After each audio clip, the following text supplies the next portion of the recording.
شبانگاهان تا حریم فلک چون زبان کشد سوز آوازم. شرر ریزد بی امان به دل ساکنان فلک ناله سازم. دل شیدا حلقه را شکند تا براید راه سفر گیرد.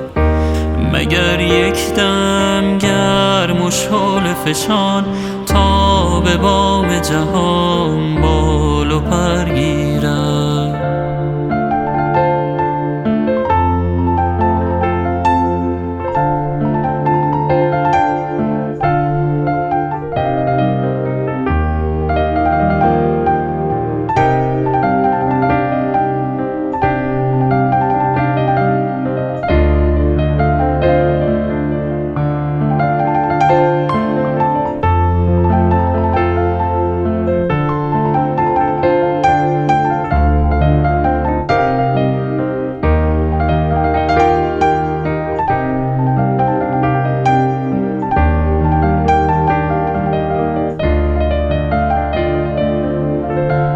خوشا ای دل بال و پر زدنت، شعله ور شدنت در شبانگاهی.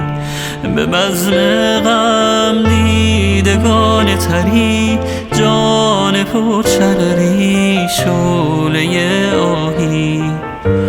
بیا ساقی تا به دست طلب گیرم از کف تو جام پی در پی.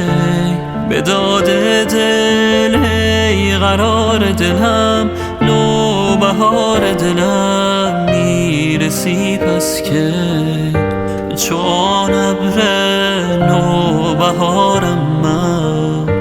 به دل شور گریه دارم من میتوانم